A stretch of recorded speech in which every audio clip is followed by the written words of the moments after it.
Hello everybody, Michael with Juggernaut Weld Fab.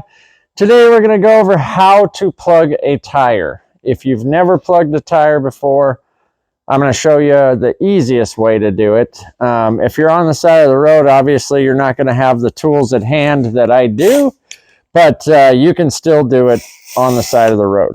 So if you have access to tools, I recommend a drill. You want a drill bit that is slightly bigger than the size of nail or whatever the heck you have in there. You're going to want a tire plug kit. I think this one is Slime brand, but that's just the box as Slime brand.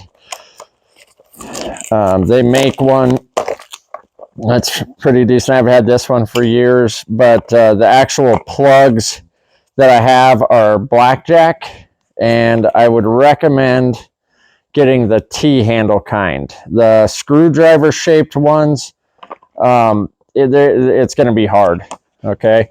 So the T-handle ones, you've got one that's a reamer and one that actually you thread your plug, your rubber plug through there and punch it into the tire.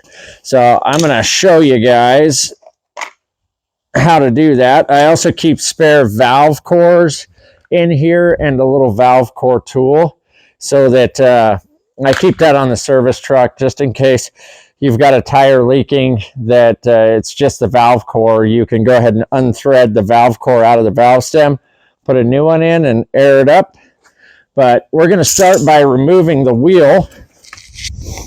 So get in here.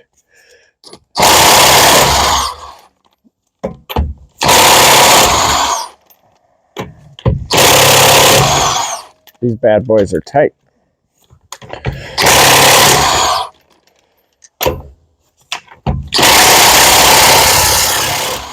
tire shop that put these tires on for us obviously went a little tight with them. You don't ever want to run a lug nut on with an impact and crank it down. You can run them on with the impact and then hand tighten them with a ratchet. If you want to get fancy, you can actually go by the torque spec of the stud.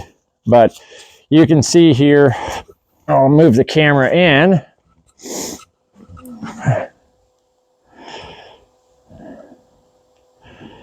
You can see there, we've got a nail in the tire. This is my wife's car. She just went to go get the dog groomed and had a low tire pressure light on. She's notorious for picking stuff up. I want to say last time she picked up a 7/16 bolt that was like 5 inches long. I don't know how it didn't punch through the rim itself, through the backside, but it didn't. So now that you've got your foreign object out of there, okay, it's time to go in with your reamer. Sometimes the object is big enough to where you can get the reamer in without struggling. Let me fix the camera again because I think I'm going out of view. Sometimes you can get the reamer in, the nail will be big enough to where you can get the reamer in there without having to use the drill. But every once in a while, if it's a really small hole and you can't get the reamer in, then choose a drill bit the size of the reamer, and you can, or slightly smaller than the reamer, you can go in there and clean that hole up with the drill bit first, and then you can ream it. But this is why you want the T-handled one. The screwdriver type one, you can't get much leverage on, especially if you're on the side of the road. So just rock that baby back and forth. And what that's doing is just cleaning up that hole so that we can get a good seal. And the fact that these plugs are pretty big in diameter compared to like a small screw or something. And this is how the plugs come. It's like a rubberized strip, basically. And they do have different sizes of them. And then what I was talking about with threading your plug, you're going to take that tool, you're going to thread your plug through. And normally I cut these in half, especially the bigger ones, because you don't really need that much. You're going to end up cutting some of that off. Now, this is the part that is kind of tricky. It may take a couple of attempts. What you're going to do is push down, and you want to get some good pressure on that thing. Push it in there, and then you're going to yank that out as fast as you can, and see that split in the tool is going to allow that plug to slip back through. But you want to do it quick. If you go slow, you're going to pull the plug back out of there. So now we've got our plug in there. Usually keep a razor blade in there, but I don't have one. So let's, I'm gonna go grab a razor blade and a lighter and the air chuck, and we'll get this bad boy filled back up, and we'll make sure there's no more leak.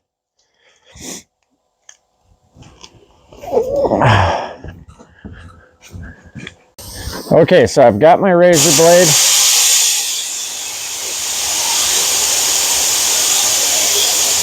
Sorry, that air compressor purge is loud. So what I did was I just cut off the excess. Oh, there's a little spider on the tire. Not anymore. No wildlife was killed during the making of this video. What I do, I don't know if anybody else does it, but I light up the end of that, let it catch real good, start melting. The end of that plug, and then I will go ahead and smear it on there real good. Okay, now our plug is in there, so if everything has gone well, theoretically it should hold air now. So got my air chuck.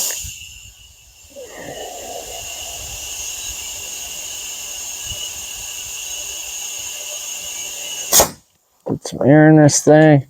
This is also a Slime brand tool. It's just a little digital air chuck.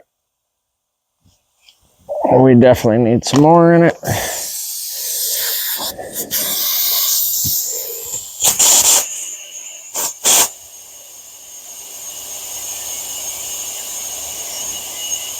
And I did just shut off my air compressor a few minutes ago. Well, 20 minutes ago or so, so hopefully we got enough pressure in the tank to fill her up.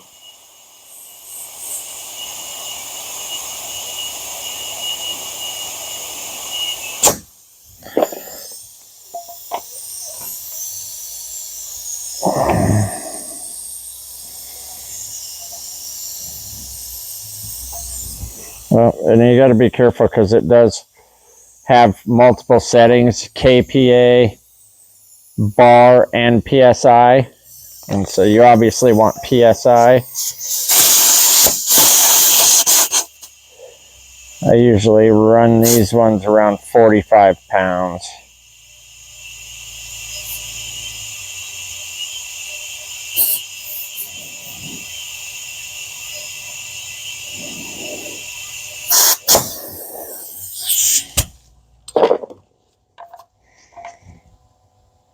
Okay, we're at 45 pounds. You can put your face over it, put your cheek over it, put your wrist over it. Feel for air. If you have some soapy water, go ahead and pour some soapy water on there and it'll bubble up if it's leaking. But that is plugging a tire 101. Thanks for